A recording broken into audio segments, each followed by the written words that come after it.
Olá, para você que está acompanhando a programação da Rádio Defensoria, está no ar o programa A História Contada por Nós, uma iniciativa do Movimento Negro Unificado, da Coordenação Estadual de Política de Promoção da Igualdade Racial e da Secretaria de Estado da Saúde, CESAL, através do Núcleo de Ações Programáticas da Saúde da População Negra, em parceria com a Defensoria Pública Estadual. Na apresentação, eu, Antônia Pedrosa.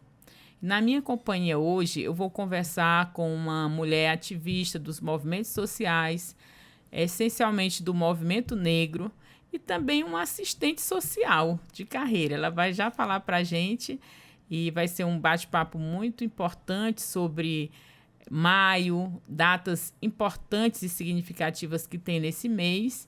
E a gente vai dialogar um pouco mais sobre tudo isso, né, Glória? Seja muito bem-vinda. Obrigado pelo convite. É uma satisfação muito grande a gente compartilhar um pouquinho as experiências, as vivências, né? E a luta do movimento negro no Estado, no Brasil como um todo. Partilhar com vocês um pouco essas experiências. Muito obrigada.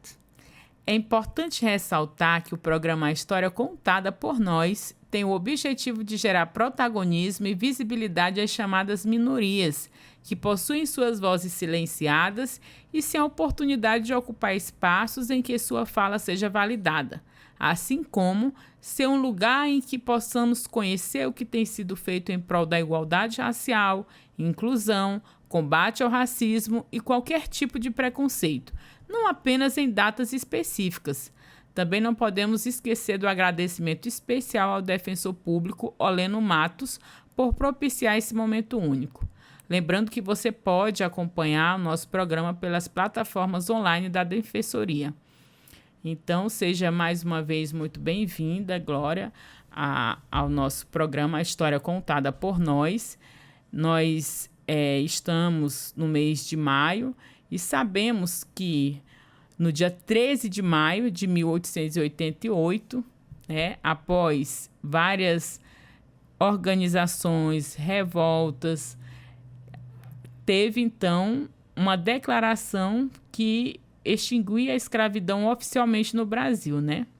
Isso. E aí já são mais de 400 anos desse período. E a gente, do movimento negro, nós temos críticas em relação a celebrar o 13 de maio, não é, Glória? Por quê? Porque o 13 de maio ele não veio com políticas que incluíam a população negra na sociedade brasileira. Muito pelo contrário. Tiveram aí várias leis que, de fato, excluíam essa população do direito à cidadania. E aí eu queria que tu conversasse um pouco com a gente sobre essa data, né? O que o movimento negro social pensa sobre essa conjuntura e que você falasse um pouco também sobre a RAM que você representa aqui no estado de Roraima, para que as pessoas conheçam e, enfim, se tem também página no Instagram, onde conhecer um pouco mais. E é isso, a gente vai fazer esse bate-papo agora com a Glória Rodrigues, que é formada, graduada em Serviço Social, né, pela Unifax, EAD 2004-2007, em Salvador. É uma liderança do movimento negro aqui da Rede Amazônia Negra e que coordenou por muito tempo, né, Glória, uma década, o Negro, que é o movimento, a União dos Negros e Negras do Brasil. Então é isso. Mais uma vez, seja muito bem-vinda.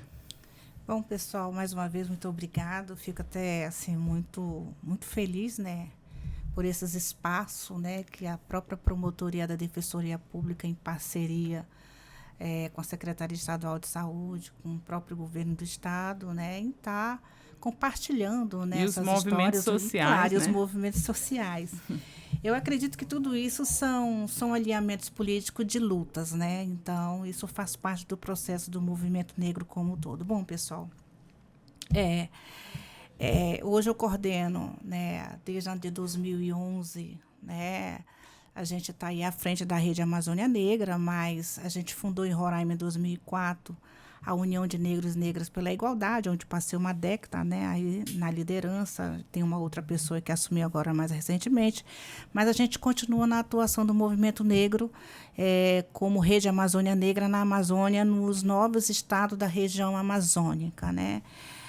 Qual a ideia e o objetivo da Rede Amazônia Negra? É fortalecer as políticas da população negra na Amazônia, pensando nesse recorte mais amazônico, né, porque geograficamente a gente está muito afastado das demais capitais brasileiras. Mas, enfim, e dentro desse processo também do movimento negro na Amazônia, a gente sabe que naquele processo de integrar para não entregar a Amazônia, veio muitos negros escravizados, né, que foram, entre aspas, libertos e que acabaram, o Exército acabou incluindo eles aí como militares para ocupar esses espaços, né, na Amazônia, né?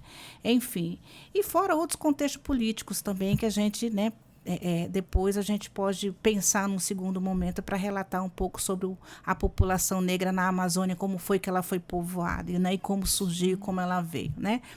E a Rede Amazônia Negra, ela se encontra nos 9 estados da região amazônica, justamente discutindo essas pautas, né? As pautas negras, as pautas que discutem não só a questão da cultura afro-brasileira na Amazônia, mas também a questão afro-religiosa, né? Que a gente, dentro desse processo, a gente ainda continua um pouco, não digo na invisibilidade, mas a questão do preconceito ainda é muito velado e acirrado dentro desse processo. E aí tem um imaginário também, né, Glória, de que, como você falou, a Amazônia é como se fosse a parte das demais regiões brasileiras, por conta não do tamanho, mas da população. E aí, no imaginário, a gente que viaja, às vezes vai para outro estado, no imaginário das pessoas do Sudeste, ali, de outros centros, é como se na Amazônia vivesse apenas as populações indígenas. E, na verdade, a gente tem uma enorme população negra, né, Glória? Com certeza, e principalmente os ribeirinhos, né? A população negra ribeirinha, que ocuparam esses espaços. Então, assim, o processo político histórico na Amazônia da população negra, ele é bem específico e é uma história que ainda não foi contada, que eu penso que precisa ser contada, né? Para a maioria da população que não tem esse conhecimento, que acha que aqui só a maioria é a população indígena, e não é, né? E aí a gente começa a perceber isso com as políticas nacional do governo federal, quando você faz as políticas afirmativas, públicas, né, de ações afirmativas, que são as autodeclarações, aí que você começa a perceber que realmente essa população existe, né? Ela só não estava sendo trabalhada essa política da visibilidade. Enfim, é por essa razão que a gente, na Amazônia, luta pelas políticas de ações afirmativas dentro do recorte do Plano Nacional da Igualdade Racial para os estados brasileiros, para a gente estar justamente ampliando essa política para que ela venha a ser mais efetiva na região amazônica. E isso é um desafio para a gente, né? Bom, e para além disso, né, e aí eu vou entrar num contexto mais amplo, que é o 13 de maio, né, o 13 de maio de 1888, com o movimento abolicionista no Brasil, foi, né, dado aí, entre aspas, né, a abolição da escravatura no Brasil. Como é que você se discute uma abolição da escravatura no Brasil se não foi discutido e nem pautado políticas públicas para essa população? Então, foi negado para nós educação, saúde, que mais? Segurança, enfim, todas essas políticas que são essenciais a uma população. Isso foi negado a nós, né? Principalmente o direito à terra, né? Então, todas essas políticas, elas não foram discutidas. Simplesmente, os negros foram livres, sem direito a nada, né? Como é que você vai, entre aspas, libertar uma população se você não dá um mínimo de estrutura e segurança para essa população? Então, a elite brasileira, né, que comandava o país, aí não pensou nesse recorte. E aí a gente vê aí, viu, Antônia, as favelas no Brasil, Rio de Janeiro, enfim, e aí você tem uma ideia de como essa população teve que sobreviver, né, para poder se manter, tiveram que ir para Morro, enfim, né? Criar aí, ou algumas outras vieram para a região amazônica, mas isso foi imposto uma política a elas para também fazer para populacionar aqui a região amazônica. Então, o 13 de maio para nós uma falsa liberdade que a gente não aceita, né? Então, assim, e precisa que essas políticas de ações afirmativas elas sejam mais efetivas, principalmente no que se refere ao judiciário. Sim, Esse é o maior desafio para a gente, a justiça brasileira para a população negra. Ocorre, né, que dentro desse período, a maior população que é exterminada no Brasil, você sabe quem é? São os nossos jovens. Os maiores índices de violência doméstica e familiar são das nossas mulheres negras. Os maiores índices de feminicídio, de genocídio, é das nossas crianças e mulheres negras. Então, como é que você vai comemorar um 13 de maio? Não tem como você comemorar um 13 de maio com tantas mortes, com tanto homicídio, com tanta falta de ações efetivas que guardem essa população. Então, Glória, isso. É muito importante esse contexto que tu traz, e a gente precisa lembrar também que, para além de todas essas questões, o Estado brasileiro tem uma dívida histórica. Muita gente não gosta de ouvir falar sobre reparação histórica, mas tem essa dívida histórica com a descendência afro-brasileira. E por quê que tem? Porque o Estado brasileiro legalmente excluiu essa população de ter acesso a políticas públicas, através de leis que proibiam essa população de ter acesso a um pedaço de terra, ter acesso à educação formal, ter acesso a, como você bem falou, à saúde, à segurança. Então, se o Estado brasileiro impede essa população de ter acesso, ele tem uma dívida. Por quê? Ele se ampara, inclusive, na ciência e na literatura. Aí a gente traz aí o Gilberto Freire, que dizia que o Brasil é feito por três nações, três povos, negros, brancos e indígenas, e que todo mundo vivia harmoniosamente. Aí você me diz, como que a harmonia, quando um tem o que comer e o outro não, um tem moradia e o outro não? Então, essa falsa democracia étnico-racial foi, digamos assim, vendida como verdadeira, né? Tem essa narrativa, inclusive nos livros de história. E aí é como você diz, a gente precisa contar mais a história da população negra na Amazônia, porque nós sabemos que o IBGE diz que a maior população autodeclarada no Brasil é de pretos e pardos, ou seja, a população negra. E aí a gente não vê esses dados revertidos em igualdade de condições de ocupação de espaços, de moradia digna, né, Glória? E aí tu traz os dados que são lamentáveis em relação à violência. Que aí você vai, então, perceber que, de fato, foi uma verdadeira enrolação 1888, né? Nós fomos negligenciados nos nossos direitos, né? A gente pegando o mapa, né, o Atlas da Violência, a região amazônica é a região onde ocorrem os maiores índices assim, de violências e feminicídios, né? E isso para a gente é um desafio, né? Antônia, a gente está assim, há mais de 22 anos nessa luta em discutir pautas e o plano nacional para a Amazônia junto ao governo federal. Não está sendo fácil, não é fácil, é um desafio. E aí, quando você quer levar esse recorte para o governo federal, é para que ele tenha esse olhar, né? Para que seja específico para nós. Não adianta você jogar um orçamento a nível de Brasil, né? O Brasil, geograficamente, ele é muito grande. Você tem que fazer um recorte dessa população, sabe? Que é para poder você fazer com que as políticas públicas elas tenham uma equidade nas suas ações afirmativas, né, para essas populações que vivem à margem das políticas públicas. Então, isso é falso. A gente vive num mundo de mentira. Isso não é real. Então, E aí as pessoas às vezes criticam a gente quando o governo federal faz o mínimo, que ainda é essa reparação, né, que são as políticas de cotas. As pessoas ainda acham ruim, porque o negro fica se vitimizando. A questão não é se vitimizar. A questão é ter acesso, é ter direito a essas políticas, né? Então... E Glória, isso que tu fala é tão real. Eu participei de um congresso internacional online sobre a educação afrocentrada. E aí tem o Asante, que é um homem negro, né, é estadunidense, mas que fez todo um estudo voltado para os países africanos.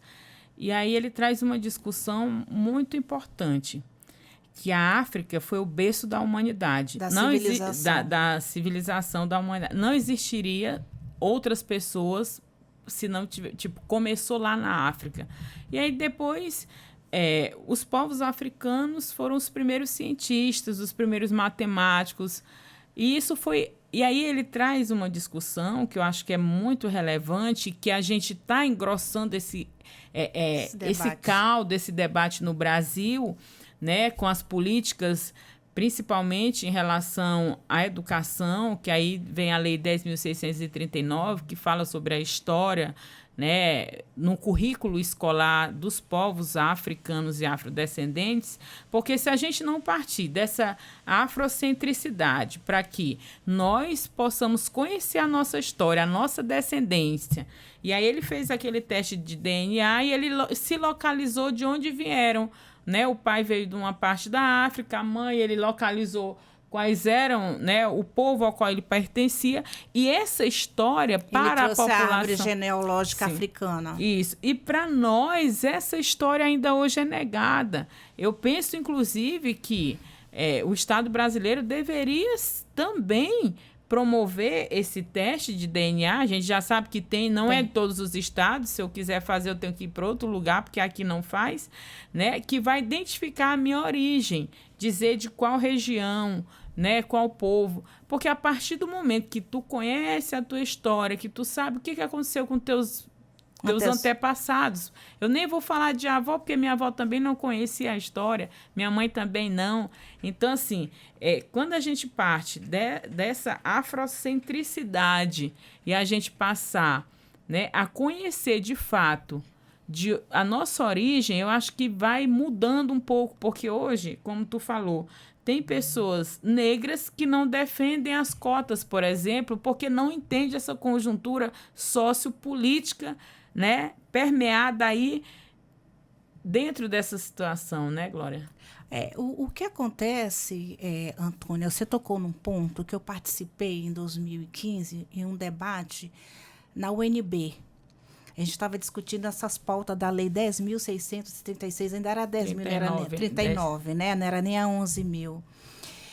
E eu lembro que, na época, era o doutor Alceni, ele era secretário nacional dos direitos humanos, né? Ele nem está mais no nosso meio hoje, já se foi, né? Está no outro plano.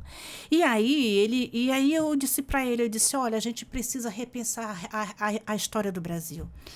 Ele disse, mas como que a gente... a gente está no debate, né? Aí ele disse, como? A nossa história, ela precisa ser contada a partir de nós. Como? Aí enfim, tinha várias pessoas de vários lugares do Brasil e tal.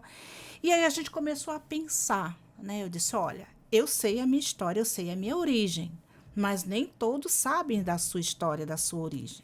E eu fui falar a minha história. Então, assim...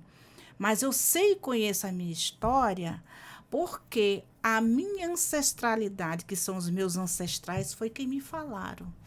Dos meus avós.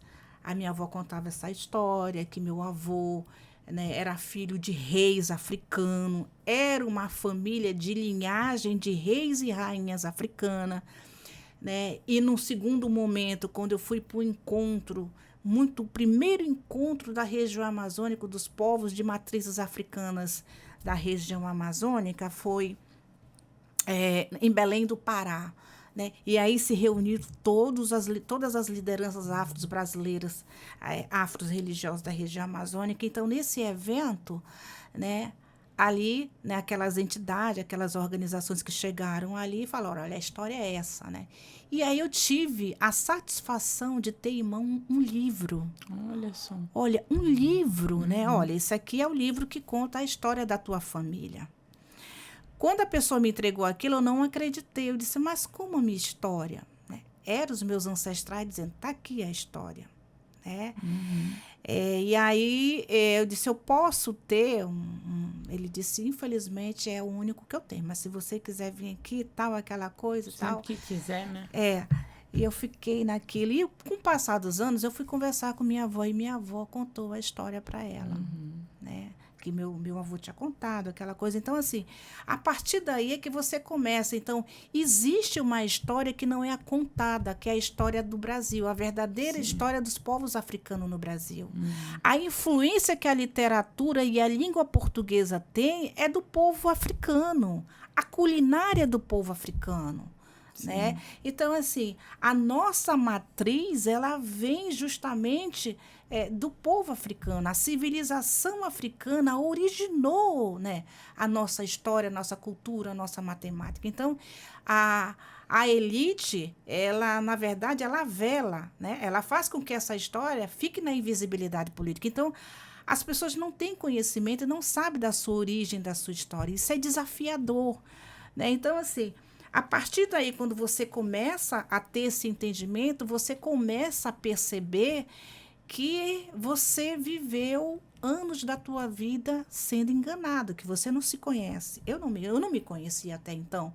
Então, a partir do momento que você conhece a sua história, aí você passa a defender viamente com mais propriedade, né? Então, o Brasil, ele precisa ser contado a sua história. Uma coisa que eu acho interessante de uma dinâmica que eu vi em São Paulo, de uma professora, é que ela fez uma dinâmica com as crianças em sala de aula, né? Olha, assim, para as crianças começarem a entender sobre a questão do seu autopertencimento, do porquê que eram negras, o meu avô era assim, a minha avó era assim, e ali foi surgindo as histórias. Então, as próprias crianças, olha a dinâmica, elas perguntavam dos pais em casa a sua história para poder contar na história, né? Isso gerou um livro, né? Aqueles livros didáticos e tal. Então, assim, a nossa história, por exemplo, fico muito preocupada com essa questão da educação brasileira, porque não conta a nossa real história, né?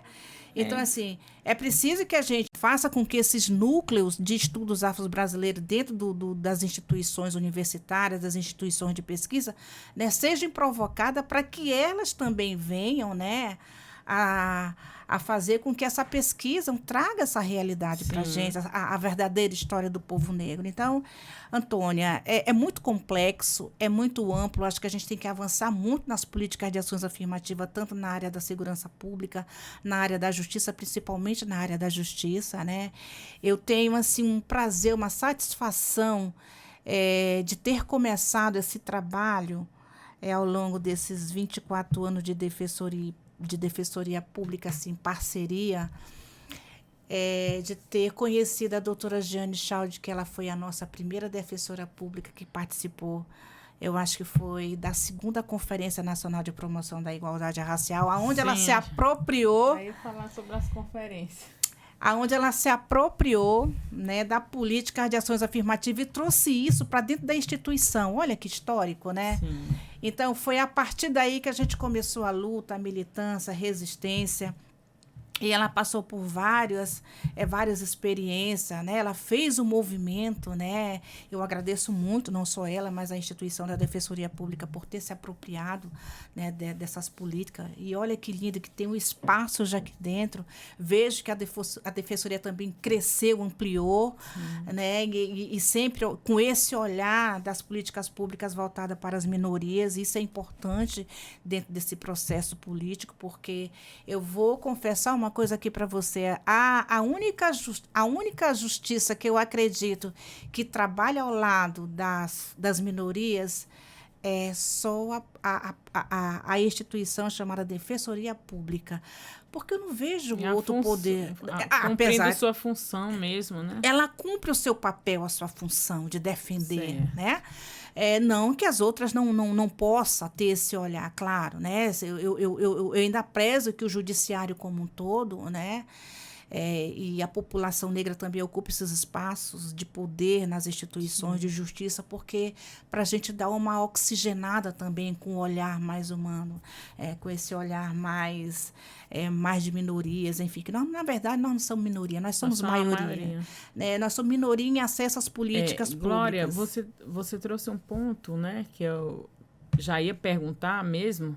Esse ano vai ter a Conferência Nacional de Igualdade Racial, né? Isso. Vamos para a 5ª conferência e já está sendo organizado alguns eixos, pontos para serem discutidos com a sociedade, que aí tem as conferências municipais, tem a conferência estadual, a escolha de delegados para a Conferência Nacional, que vai fazer, então, a elaboração, né, de propostas para serem aprovadas, justamente que combatam o racismo em vários setores, como você já colocou aqui, segurança pública, saúde, né, educação, enfim.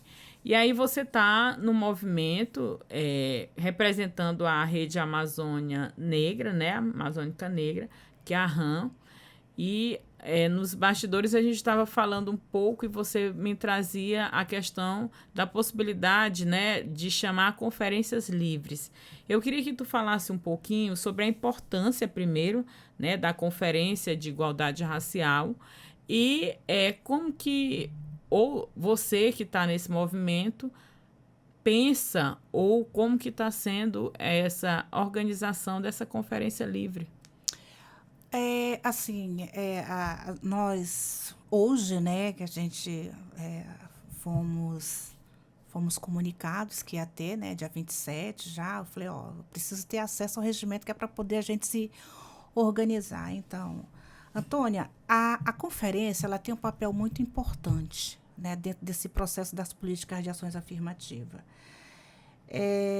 Eu fico muito feliz que no período de 2020, né, que foi criada, aí foi 2021, 2022, né, a nova coordenadoria aí, foi 2022. Do conselho ou a coordenadora? A coordenadoria. Acho que foi 2022, né? Acho que sim. Anterior a isso, todas as políticas, elas eram discutidas e elas ficavam na Secretaria do Estado de Justiça e Cidadania. Uhum. A política do negro, a política da igualdade racial, a política da pessoa com deficiência, a política de crianças e adolescentes, eram todas centralizadas na Secretaria do Estado de Justiça e Cidadania. Então, na época, em 2010, 2011, a gente criou um núcleo, justamente para a gente pensar políticas de ações afirmativas. Você só faz políticas públicas com recurso. Sim. Sem recurso você não faz. Exato. Né? E qual era a ideia do movimento negro? Sensibilizar o governo federal justamente por essa política de reparação. Quando você faz uma política de reparação, o que o movimento negro está sugerindo e propondo? Que ele faça as políticas públicas voltadas para essa população, né, para recompensar, né, a política afirmativa. A política afirmativa que foi negada para a gente em 13 de maio de 1888. Uhum. Então, existe uma dívida. E a gente quer essa dívida através de políticas públicas de ações afirmativas. Né? Então, quando a gente pensou ali, né, nós tínhamos outro desafio. O Estado não tinha essa sensibilidade, não... por algum momento, não tem dinheiro, não tem isso. Então, a gente teve que lutar muito junto ao Congresso Nacional e à Câmara Federal para que tivesse um orçamento para essas políticas públicas. Então, a gente teve que deixar de lado um pouco a construção dos núcleos nas secretarias e fomos pleitear junto à Câmara, aos senadores e à Câmara Federal. Os parlamentares. Né? Com os parlamentares, porque tinha que negociar um orçamento. né, para poder ser garantido dentro do orçamento do governo federal. Então, a nossa luta foi articular a nível de Brasil, né, com os senadores, né, enfim, com os deputados federais, esse mínimo orçamento para as políticas públicas, que aí já seria uma política de reconhecimento de reparação. Esse era o início. Então, o que aconteceu? Nenhum governo queria dizer, mas eu vou tirar esse dinheiro da onde? Ninguém vai fazer uma política se não tiver dinheiro. Né? Então, assim, e aí a gente começou essa batalha a nível de Brasil. Né? Então, fazer movimento negro sem recurso, só na luta, na certeza de que você acredita, né, que aquilo vai se concretizar. E aí a gente conseguiu, né? Com muita luta, com muito desafio, a gente conseguiu sensibilizar alguns senadores e alguns deputados federais para que tivesse no orçamento. E aí, o que acontece? É importante que se tenha a participação da população, que é para poder garantir, né, essas propostas na conferência, porque elas vão ser referendadas numa conferência nacional que vão se tornar políticas públicas. Daí a importância da conferência. Aí né? está a importância da conferência de se discutir com a participação da sociedade, né, Glória? Da sociedade. Então, assim, é importante porque se transforma em políticas públicas. Você que é professor, você que é educador, né, você que é da segurança pública, enfim, a sociedade, ela precisa trabalhar. Porque se a gente não discutir, não pautar isso agora nessa conferência, né, que vai ser discutido o orçamento para essa proposição agora, aí no final do ano a gente vai ter que garantir, vão ter que garantir o quê? Recurso para esse orçamento, porque já existe uma demanda para ser trabalhado os 4 anos, os próximos 4 anos. Aí agora a concentração dessas políticas está na CETRABS, né, Glória? Não mais na Justiça e Cidadania. Não. E aí nós temos hoje, né, a coordenação de política de promoção da igualdade racial e temos um outro instrumento que nós lutamos muito para efetivar e que completou 2 anos, que é o CONCEPI, que é o Conselho, né, Estadual de Igualdade Racial. Ou seja, o estado de Roraima foi o último a instituir esse conselho, né, Glória? Foi o último, né, a constituir. E é importante, dentro desse processo, né, que apesar de ser o último a constituir, né, eu vejo que as pautas elas precisam ser trabalhadas mais e mais com os demais municípios para que o Estado ele consiga, né, ter um orçamento maior para poder discutir e direcionar isso para os demais municípios. Eu fico feliz. Inclusive, os municípios também podem fazer os seus conselhos municipais, né, Glória?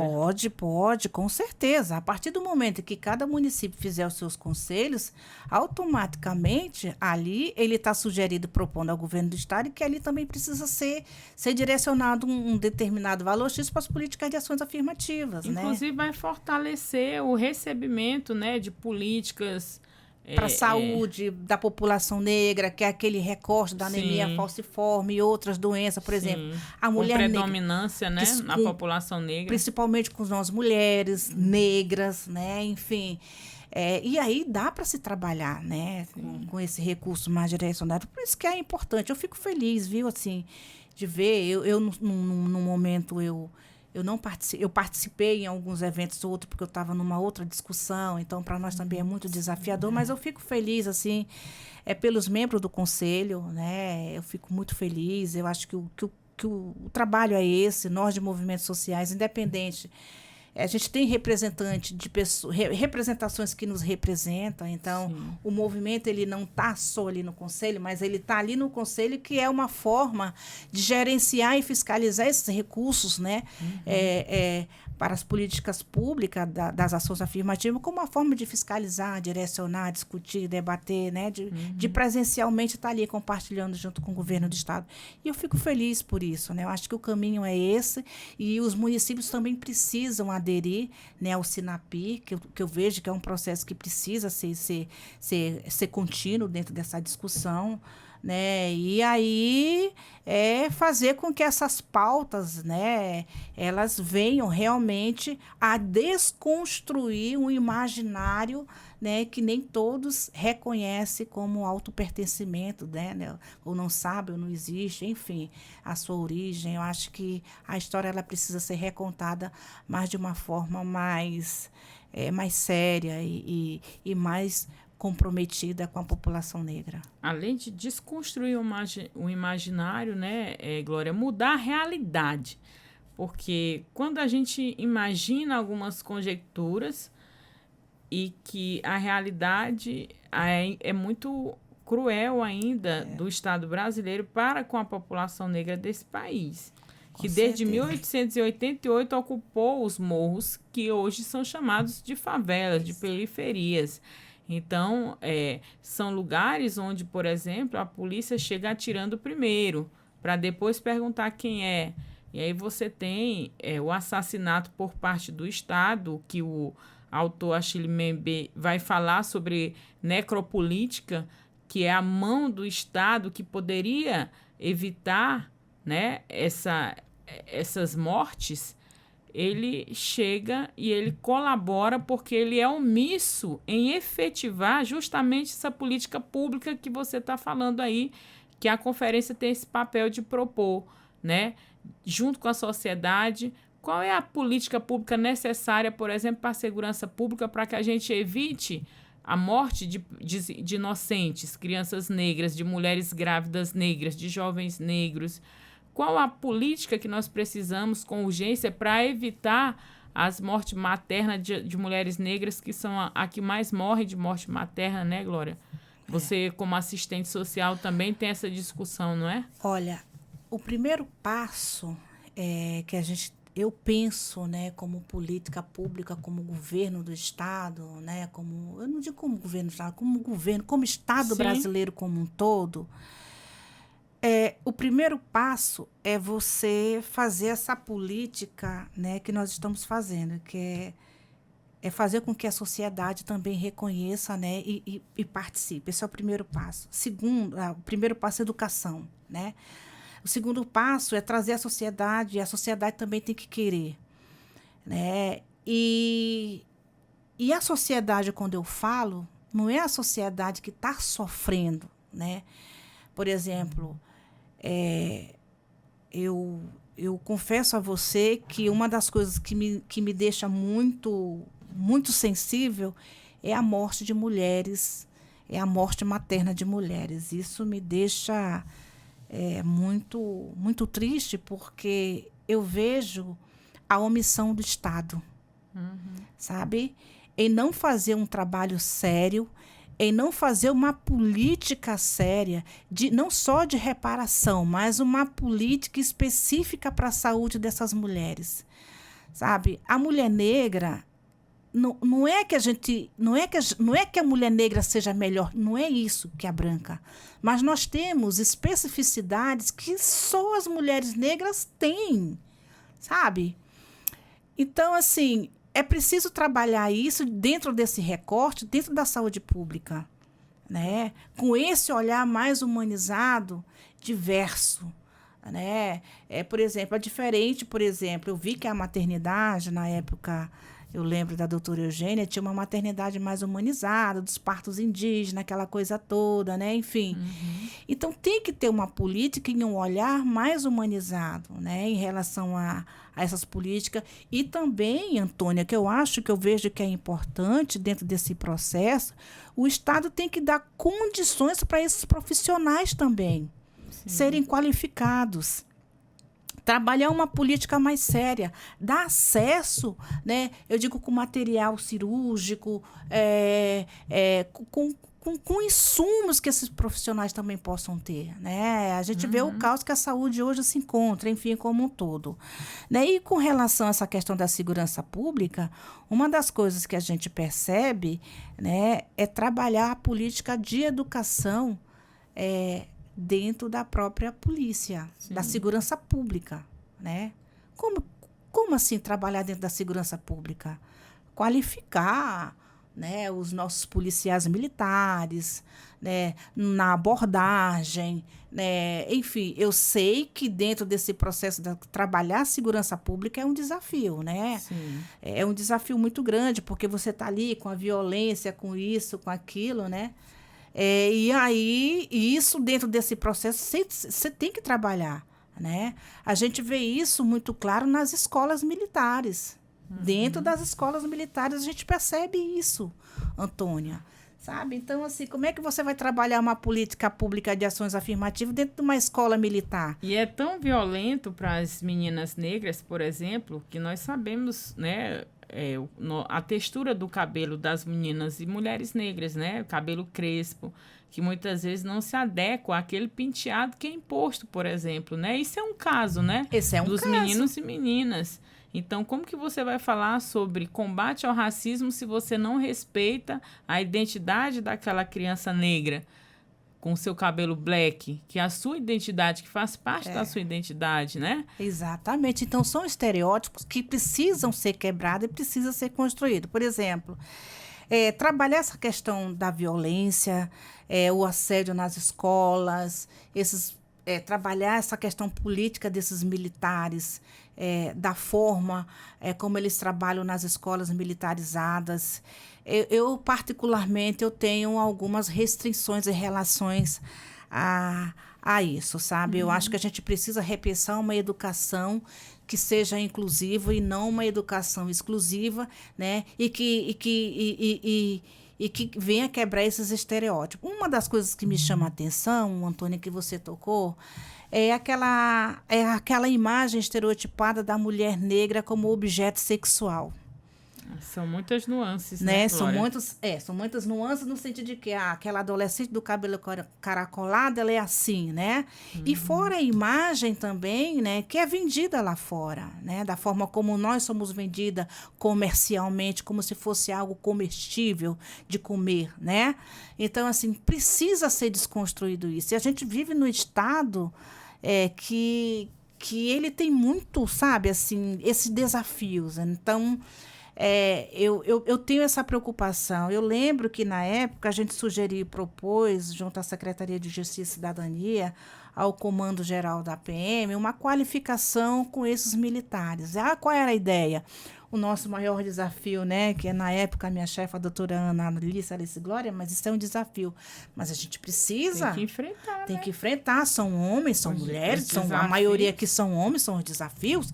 Então, como é que esses homens estão tratando as suas mulheres e seus filhos em casa, né? E aí a gente tem que começar a pensar isso, né, de uma forma, através da educação. Né? Então, enfim, quebrar essa nuance do racismo estereotipado, essas anuências, esse racismo velado, essa violência truculenta, né? É um desafio para a gente. Outro dia, o meu sobrinho, porque ele vinha com um colega na moto, pararam ele, né, e tal, abordar. Como se a moto não fosse dele. Como se não fosse dele, ele do BOP, ele nervoso, adolescente, ele chegou em casa chorando, eu digo, eu vou atrás. Não é assim. Não é assim da forma que aborda. Porque... Não, eles já criam uma imagem como se fosse bandido. Não é assim. A presunção da inocência não existe para a população negra, Primeiro né? mata para depois perguntar. Né? Então, eu acredito que construir por meio do Conselho Estadual de Promoção da Igualdade Racial, e aí eu sugiro e me coloco à disposição da gente construir junto o Plano Estadual de Promoção da Igualdade Racial, trazendo a Secretaria de Segurança Pública, o Comando Geral da PM, Secretaria de Saúde, enfim, todas essas instituições de governo, para que ela venham ser inserida e, a partir daí, a gente começar a construir uma política realmente de ação afirmativa. Eu acredito que o caminho é esse, né, Antônia? Inclusive, Glória, o Conselho da Igualdade Racial, ele é paritário. Essas instituições, organizações já compõem o Conselho. Mas aí você traz um ponto que é importante. É preciso construir um plano, né, de política de ação afirmativa, e que essas pessoas elas tenham essa concepção de que só por meio da atuação afirmativa é que a gente vai poder combater. Então, eu acho que é importante, O plano, fato, né? o plano, na verdade, o plano ele vai não só gerenciar, mas ele vai administrar os recursos. Sim. Né? Por exemplo, se vier um orçamento para as políticas de ações afirmativas, aí faz-se um calendário anual, né, de como que vai ser efetivado. E aí, a partir daí, vocês começam a caminhar junto as ações, como elas vão ser efetivadas. É através do plano, porque o plano ele vai direcionar esse orçamento. Eu acredito que o caminho é esse, né? Já foi dado o pontapé inicial, que foi a criação do conselho. O segundo passo, que eu acredito que ele é o mais importante dentre essas ações, é justamente o plano. Mas o plano, ele vai ser construído, né? Por exemplo, a conferência estadual, primeiramente tem que ser as conferências municipais, a conferência estadual e a conferência nacional, porque na conferência nacional é que vai ser discutido e vai ser batido o martelo nacionalmente como pautas principais para serem implementadas como política pública nacional. O caminho é esse. Que vai sair nas propostas, né, Glória? E vai saindo as propostas aí. Eu gostaria, Glória, de agradecer a sua participação aqui nesse espaço que é muito importante, de debate, de contar um pouco do que está sendo discutido em relação a todas essas pautas que são muito importantes para nós, população negra, né, desse estado. E seja sempre muito bem-vinda. Ok, agradeço, né, assim, o convite. A gente continua na militância, a gente continua no movimento, a gente continua discutindo as nossas pautas, a gente não para. Onde tem um ponto que não se que não se alinha às nossas pautas, a gente vai mesmo assim na ideia de desconstruir, né? Eu acho que o caminho é esse. E é isso, discutir pautas de políticas de ações afirmativas é luta contínua, né? Dar visibilidade ao povo negro, à população negra. E esse espaço ele é muito rico porque cada entrevista vai se desconstruindo uma ideia, um estereótipo, enfim, e a população começa a se apropriar e ter conhecimento, né, do que realmente é essas pautas, o que elas significam e o que elas representam na vida das pessoas, principalmente da população negra. Obrigada, Antônia. Muito obrigada, Glória. Um agradecimento especial também para você que nos acompanhou e que acompanha através das plataformas digitais da Defensoria Pública, seja no YouTube ou no Spotify. Gratidão. Lembrando que o programa A História Contada por Nós tem como objetivo falar sobre todos os assuntos que nos atravessam enquanto pessoas negras, mostrando os dados, identificando as causas, pois só assim poderemos avançar rumo à igualdade racial e por uma sociedade sem nenhum tipo de preconceito. Uma iniciativa do Movimento Negro Unificado, da Coordenação Estadual de Política de Promoção da Igualdade Racial e da Secretaria de Estado da Saúde, CESAL, através do Núcleo de Ações Programáticas da Saúde da População Negra, em parceria com a Defensoria Pública Estadual. Até a próxima. Afroabraços.